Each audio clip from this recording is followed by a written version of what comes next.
Hey guys, BJ Antonio here from Simworks Performance, and today we're in the USAC Dirt Midget at the Lucas Oil Chili Bowl Nationals. Yesterday, the 19th of December of 2018, iRacing came out with the Chili Bowl track, and this track really does not disappoint whatsoever. When you get a good group of guys, the top and bottom are basically equal, and it's just an absolute blast of how much this track is.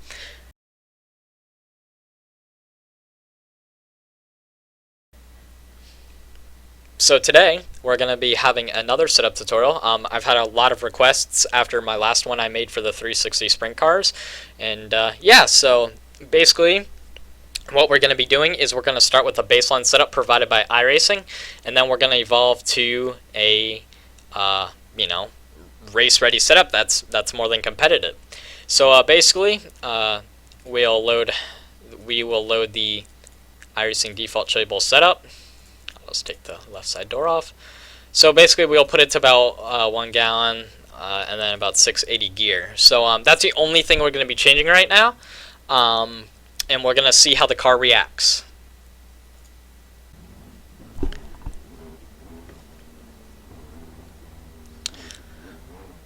So the crossweight's going to be very important as we adjust our setup. The bigger tracks, it doesn't affect it so much, but the smaller tracks, you want it almost as low as possible.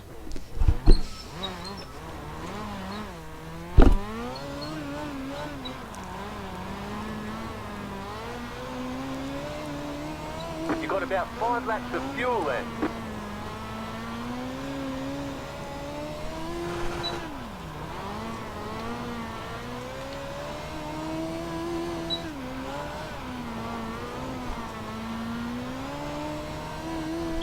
Alright, so not bad.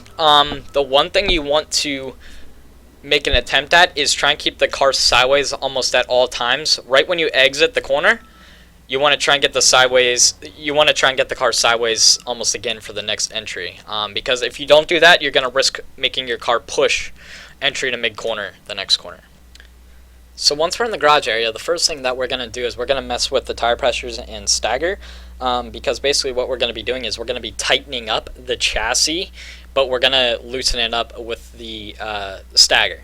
So basically what we're going to do is we're just going to take a PSI out of the left rear, make it 8 to 7, and then we're going to do half an inch more in the front, and we're going to max out the rear.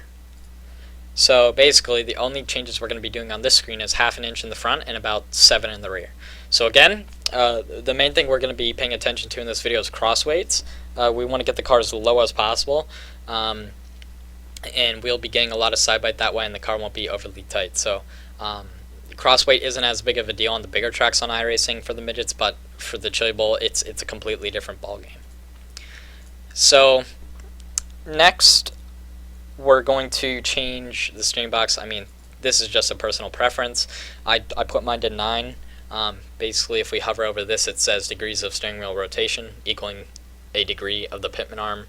So a higher ratio, slower response, less twitchy. So that's just what I prefer.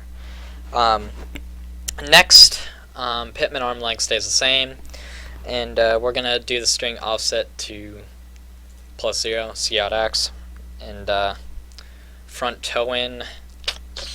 You can leave that be, but let me see what we do here. Oh, it's at 716. Okay, yeah, I think we can just leave that the same, so negative 916 is fine. So the main thing will be cross weights. So we're going to adjust the left front and right front first, and then we're going to left front to right rear, right front to left rear. So basically the first thing we're going to do is let's try 170 pounds in the left front, and then we can do shock collar offset. We're going to bump that up. You're going to notice when you mess with the shock collar offset, it's going to be changing the tube height. So the tube height is part of your cross weights. So let's do close to 5. All right, let's do 4.875 for now, and then bump stiffness. Let's tighten that up, and we can leave rebound the same. So next we can go to the right front. We can do 175.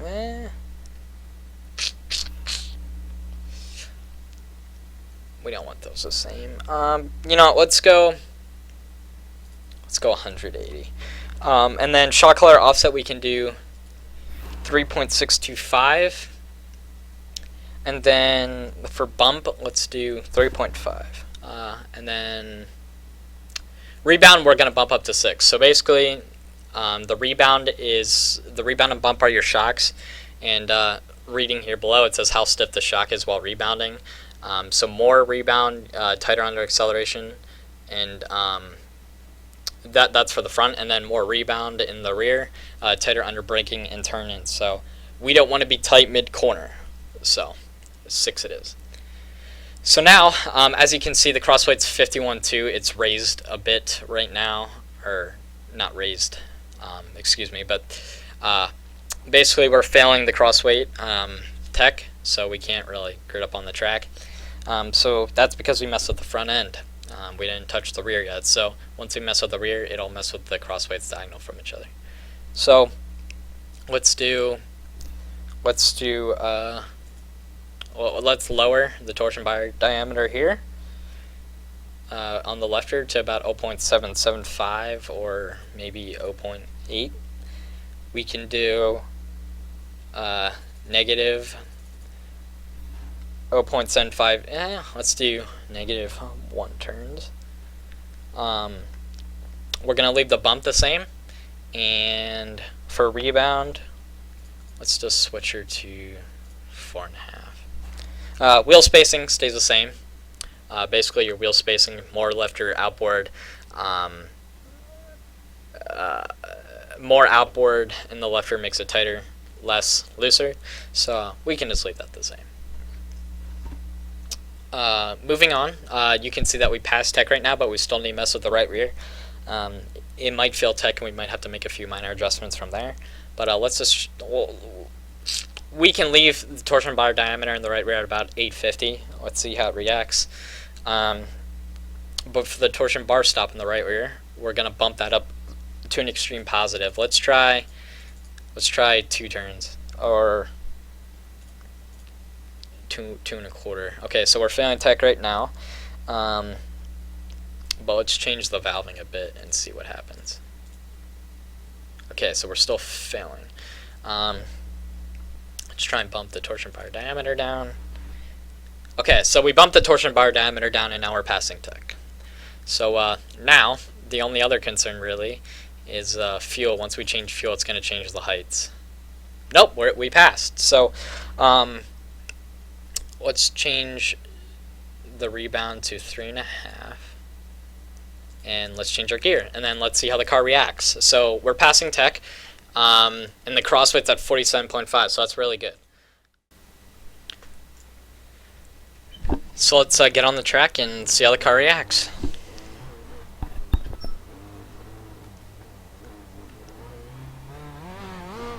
Now the car is going to be tight once you get on the gas, but once you actually start going, the car will loosen up.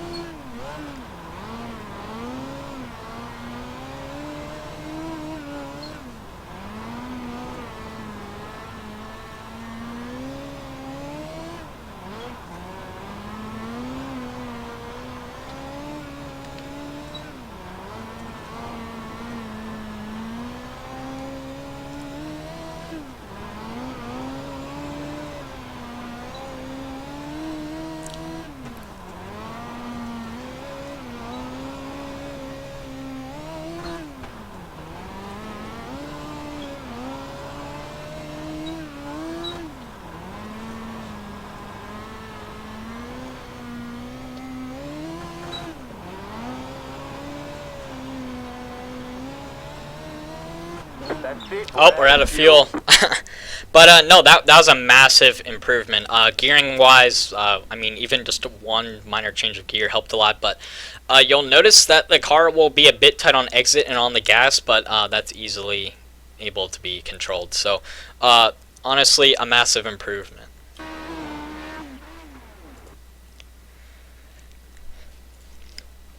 So basically that's that. Basically you can make other changes to your legging if you still think the car's too loose, too tight. Mess with the stackers a bit. Those can honestly make a whole difference. They do a lot of the changing for the whole corner. So just be careful what you do. And if you want to run the top, you can change your rebound to about 9, but you're gonna probably have to. You can change your rebound to 9 on the left rear, but then you'll have to mess with your crossweights again probably for the right rear and stuff as well. So just give it a shot and change things to your liking, and I hope you enjoyed the video. If you want me to do more in the future, let me know. But other than that, this is BJ Antonio from Simworks Performance, and we'll see you in the next one. Bye.